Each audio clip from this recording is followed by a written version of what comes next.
আমাকে আপনাকে দুনিয়াতে সৃষ্টি করে পাঠিয়েছে। আল্লাহ রাব্বুল আলামিন আমাকে আপনাকে দুনিয়াতে পাঠিয়েছেন। আল্লাহ রাব্বুল আলামিন কোরআন শরীফের মধ্যে জানিয়ে দিলেন, ওমা খালাকতুল জিন্না ওয়াল ইনসা ইল্লা লিয়াবুদুন। আমি রব্বুল আলামিন আল্লাহ পাক আল্লাহ তাআলা দুনিয়ার জমিনে মানব এবং জিন জাতিকে পাঠিয়েছি। আমি রব্বুল আলামিন মানব এবং জিন জাতিকে পাঠিয়েছি, তাদেরকে পয়দা করেছি শুধুমাত্র আমি রব্বুল আলামিন আমার ইবাদত করার জন্য। আল্লাহ পাক রব্বুল আলামিন মানব এবং জিন জাতিকে দুনিয়াতে পয়দা করেছেন, সৃষ্টি করেছে শুধুমাত্র তার ইবাদত করার জন্য। কিন্তু আজ লক্ষ্য করলে দেখতে পাওয়া যায়, আজ দুনিয়াতে আমাকে আপনাকে আল্লাহ রাব্বুল আলামিন দুনিয়াতে আমাকে আপনাকে পাঠিয়েছেন তার ইবাদত করার জন্য। কিন্তু দুনিয়াতে আজ আমি আপনি এসে দুনিয়ার পিছনে পড়ে দুনিয়ার রং তামাশায় মেতে আছি। আজ আমার আপনার জীবনের লক্ষ্যটা কোথায়? আল্লাহ রাব্বুল আলামিন কোরআন শরীফের মধ্যে কত সুন্দর করে জানিয়ে দিলেন যে আমি রব্বুল আলামিন আমি মানব এবং জিন জাতিকে পাঠিয়েছি আমার ইবাদত করার জন্য। তারা আমি আল্লাহ পাক আমার ইবাদত করবে, আমি রব্বুল আলামিন আমার উপাসনা করবে। এর বদৌলতে আমি রব্বুল আলামিন তাদেরকে জান্নাত দেব। আর তার উল্টোটা যদি তারা আমার হুকুমকে না মেনে, তারা যদি দুনিয়ার মায়া মহব্বতে পড়ে নিজেদের জীবনটাকে ধ্বংসের দিকে নিয়ে যায়, আমি রব্বুল আলামিন তাদের জন্য জাহান্নাম রেখে দিয়েছি।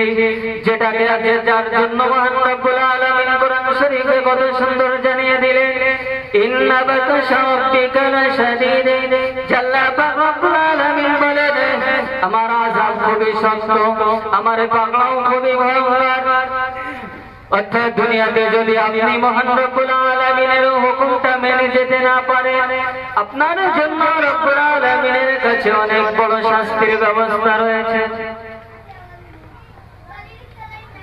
যেমন আল্লাহ পাক রব্বুল আলামিন আমাকে আপনাকে দুনিয়াতে পাঠিয়েছেন, প্রশ্ন দিয়েছেন, প্রশ্নের উত্তরগুলো আমাদের হাতে দিয়ে দিয়েছেন যে বান্দা আমি তোমাকে দুনিয়াতে পাঠিয়েছি, তুমি জান্নাতে যেতে চাইলে নামাজ পড়ো, জান্নাতে যেতে চাইলে রমজান শরীফের রোজাটা রাখো, জান্নাতে যেতে চাইলে টাকা থাকলে হজ করো, যাকাত দাও। যেমন প্রশ্ন দিয়ে উত্তরটাও দিয়ে দিলেন,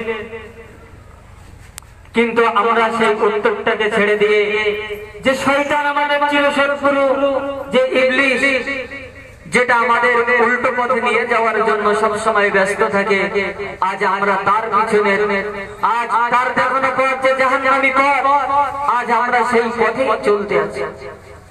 তাহলে আমাদের ঠিকানাটা কোথায় হবে ভাই? আল্লাহ নবী সাল্লাল্লাহু আলাইহি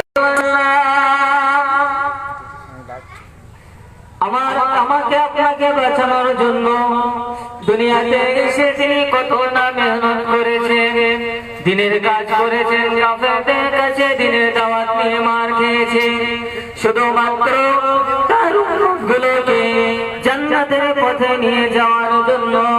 আজ তিনি কত কষ্ট করে, কত মার খেয়ে, কত গালাগালি শুনে, কত কাফেরদের কাছে অত্যাচার সহ্য করে আল্লাহর নবী সাল্লাল্লাহু আলাইহি ওয়াসাল্লাম আজ আমাকে আপনাকে কত সুন্দর পথ দেখিয়ে দিয়ে গেলেন।